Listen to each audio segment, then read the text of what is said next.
मित्रों नमस्कार, मैं हूं राकेश कुमार। आप देख रहे हैं मत अभिमत। मित्रों, अगर समय रहते विभाग और सरकार नहीं चेतती है तो फिर एक बार वही स्थिति पैदा होगी जो तब हुई थी जब राजस्व संविदा कर्मी हड़ताल पर चले गए थे, मतलब महाअभियान फेल हो गया था। तो अब की स्थिति और भी विभत्स होगी अगर सरकार या विभाग समय पर चेतती नहीं है, इन लोगों के साथ वार्ता नहीं करती है, बात नहीं करती है और चीज़ों को सुलझा नहीं लेती है। यह मामला क्या है यह भी समझ लीजिए। देखिए, है क्या कि जितने भी आईटी सहायक हैं और कार्यपालक सहायक हैं, इन लोगों ने घोषणा कर दी है कि 3 अक्टूबर और 4 अक्टूबर 2 दिन ये सामूहिक अवकाश पर रहेंगे और इस बीच में सरकार के साथ कोई वार्ता नहीं होती है, बात नहीं होती है या इनके मांगों को नहीं माना जाता है।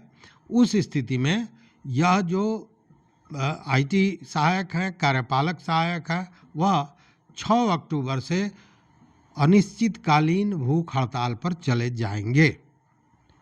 अब जरा आप सोचिए कि उस स्थिति में क्या होगा। लेकिन उसके पहले बता दें कि यह जो मामला है यह उसी तरह का मामला है जो संविदा कर्मियों ने अपने हड़ताल में जिन मांगों को रखा था, लगभग वही मांग है। मतलब कि मानदेय वृद्धि और सेवा स्थायीकरण मुख्य मांग है। उसके अलावा भी अन्य मांगे हैं, वो भी मैं बताऊंगा। लेकिन इसी को लेकर ये लोग 2 दिन के सामूहिक हड़ताल पर जा रहे हैं और अगर स्थितियां नहीं सुधरती हैं, मामले का निस्तार नहीं होता है, उस स्थिति में 6 तारीख से ये लोग हड़ताल पर चले जाएंगे। देखिए, ये जो बिहार प्रशासनिक सुधार मिशन सोसाइटी है, उसके तहत काम करने वाले जितने भी आईटी सहायक हैं और कार्यपालक सहायक हैं, इन्होंने संयुक्त रूप से हड़ताल पर जाने का फैसला लिया है, मतलब आंदोलन की घोषणा की है। लेकिन इसका असर क्या होगा कि देखिए, ये जो आईटी और कार्यपालक सहायक हैं, ये जितने भी अभी तो चुनाव का समय है और चुनाव के समय जितने भी चुनाव का कार्य होता है वो सब डाटा पर आधारित होता है और उसका हाथ पर अगर कहें तो यही लोग हैं। उस स्थिति में केवल यही नहीं, इसके अलावा जितनी भी योजनाएं हैं या विभागों का पोर्टल है, ये सारा कुछ ठप हो सकता है। वैसी स्थिति में आप सोचिए कि कोहराम मच जाएगा या यूं कहें कि प्रशासनिक और चुनावी कार्य ठप पड़ सकता है। इसलिए ये एक बहुत बड़ी कहें ये खतरे की घंटी नज़र आ रही है। अब इसको लेकर 2-3 दिन पहले ही इन सारे चीज़ों की घोषणा हुई है। अब देखने वाली बात है कि अभी तक कुछ हुआ या नहीं हुआ या कब तक होता है या फिर ये हड़ताल पर जाते हैं, यह बड़ा महत्वपूर्ण होगा। आप सोच लीजिए इसी से कि अगर ये हड़ताल पर चले जाते हैं, उस स्थिति में मतदाता सूची में जो अद्यतन किया जा रहा है वो बंद हो जाएगा। बीएलओ की जो प्रविष्टियां करनी है वो सारे बंद हो जाएंगे। प्रशिक्षण का जो मॉड्यूल तैयार किया जाता है वो गड़बड़ा जाएगा। नामांकन जो ऑनलाइन किया जाता है उसमें परेशानी आएगी। जो वीवीपैट और ईवीएम प्रशिक्षण है वो सारे चीज़ों का काम ये करते हैं और ये सारे बाधित होंगे। उतना ही नहीं, जो सी विजिल है या निर्वाचन से जुड़े हुए जितने भी ऐप हैं या जो डाटा एंट्री है या विभागीय पोर्टल जो संचालन होता है या ऑनलाइन जो आवेदन होता है जिसमें पेंशन है, छात्रवृत्ति है, जन कल्याणकारी योजनाएं हैं, ये सारे बाधित हो जाएंगे। उसी तरह प्रमाण पत्र जो निर्गत किया जाता है, जैसे आवासीय है या जाति प्रमाण पत्र है, ये सारे चीज़। उतना ही नहीं, जो ई डिस्ट्रिक्ट पोर्टल है, इन सारे इस पर जो शिकायतें दी जाती है उसका आयोजन होता है, ये सारे ठप पड़ जाएंगे। उस स्थिति में आप सोचिए कि त्राहिमाम की स्थिति बन जाएगी। लेकिन देखना यह है कि इन लोगों ने तो पूर्व में इसकी घोषणा की है कि 3 और 4 तारीख को, मतलब 3 अक्टूबर से लेकर 2 दिन के लिए 3 और 4 अक्टूबर को ये सामूहिक अवकाश पर रहेंगे, छुट्टी पर रहेंगे और 6 तारीख से अनिश्चितकालीन भूख हड़ताल पर चले जाएंगे। इनकी मांग में जो विशेष रूप से है वो ये है कि इनको सेवा स्थायीकरण इनकी की जाए, वेतनमान का लाभ दिया जाए, 7वें वेतन आयोग की जो अनुशंसा है उसके आलोक में इनका जो मानदेय है वह निर्धारित किया जाए, ईपीएफ का लाभ दिया जाए, पुनर्नियोजन की व्यवस्था की जाए।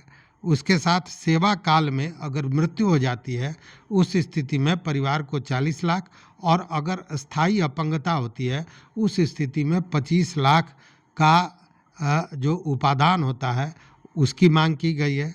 और साथ में यह कहा गया है कि अनुकंपा पर उनको नियुक्ति उनके परिजनों को मिले। तो ये सारी मांगे हैं, मतलब कि यह वही मांगे हैं जो संविदा कर्मियों ने किया था, लगभग मिलता जुलता मांग है। तो संविदा कर्मियों ने जो राजस्व विभाग के थे, जो इंजीनियर्स थे, उन लोगों ने यही मांग की थी और इसको लेकर आपको याद होगा कि 35-36 दिनों तक हड़ताल पर रहने के बाद एक बड़े नाटकीय ढंग से इनके हड़ताल को तोड़वाया गया, या यूं कहे कि एक षड्यंत्र के तहत इनके हड़ताल को तोड़वाया गया और हाथ में कुछ भी नहीं आया। नौकरी चली जाएगी इसका भय दिखाकर इन सारे चीज़ों से निपट लिया सरकार ने। लेकिन यह जो हड़ताल का समय है यह जोड़ा अचंभित करने वाला है, इसलिए कि जो कयास लगाया जा रहा है वो ये कि 4 तारीख को संभवतः चुनाव की घोषणा हो जाएगी। लेकिन यह जो हड़ताल की घोषणा इन लोगों ने की है इसका समय कुछ सही नहीं नज़र आ रहा है। सही इसलिए मैं कह रहा हूँ कि 3 और 4 को ये सामूहिक हड़ताल पर रहेंगे, 6 तारीख को चले जाएंगे अनिश्चितकालीन हड़ताल पर। और जो कयास लगाया जा रहा है वो ये कि चुनाव की अधिघोषणा जो है वह हो जानी है 4 तारीख को, 4 अक्टूबर की। वैसी स्थिति में जब चुनाव की घोषणा, आदर्श चुनाव संहिता लग जाएगा, उसके बाद सरकार किसी भी तरह का समझौता, किसी भी तरह का आश्वासन, किसी तरह का कोई भी व्यवस्था देने में असमर्थ होगी। वैसे में यह हड़ताल या यह जो आंदोलन हो रहा है इसका क्या होगा, यह भी एक बड़ा प्रश्न चिन्ह है। या फिर यह सोचो कि चुनाव को लेकर चूँकि सारे काम ठप पड़ जाएंगे तो सरकार इसकी सुनवाई करेगी। अब देखने वाली बात यह है कि ये आईटी सहायक और कार्यपालक सहायकों ने जो संयुक्त रूप से इस हड़ताल का ऐलान किया है, इसको लेकर सरकार अगला कदम क्या उठाती है या विभाग क्या करता है। तो देखते हैं कि सरकार चेतती है या इन सारे चीज़ों को ठप कर देती है। तो इस वीडियो में बस इतना ही। देखते रहिए मत अभिमत। मित्रों, चैनल पर नए हो तो सब्सक्राइब कीजिए, लाइक कीजिए, दोस्तों के साथ शेयर कीजिए और अपना विचार, अपना मत जरूर दीजिए। बहुत बहुत धन्यवाद, कोटिशः आभार।